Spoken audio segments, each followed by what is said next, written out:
Welcome to TCM, everybody. I'm Ben Mankiewicz. This is day 3 of Summer Under the Stars, where we feature a single star every day in August for 24 hours. Today, for the first time in the 17-year history of Summer Under the Stars, we are honoring Lionel Atwill.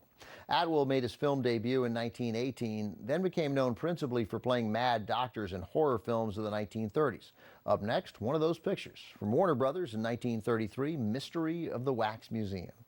Atwill is the owner of a wax museum where the sculptures are remarkably lifelike. You might even say they're not real statues, but instead statues of limitations. Then again, you might not say that. I'm not even sure I'd say that. Glenda Farrell plays a wisecracking reporter, the type of role she would come to own in the Torchy Blane series a few years later. Anyway, she has suspicions about the museum, suspicions that are heightened when she notices one of the wax figures resembles a dead model. Fay Wray plays her roommate, whose beauty could make her an attractive new candidate for the museum. Mystery of the Wax Museum came as Universal horror films, notably Frankenstein and Dracula, were terrifying and thrilling moviegoers across the country and lighting up the box office. Mystery of the Wax Museum adds comedy to the mix as well. It was also the final film shot in 2-color Technicolor, obviously the predecessor of 3-strip Technicolor. For years, this 2-color version was thought to be lost, but in the late 1970s, a print turned up in the personal collection of Jack Warner. From 1933, also with Frank McHugh and Alan Vincent, Mystery of the Wax Museum.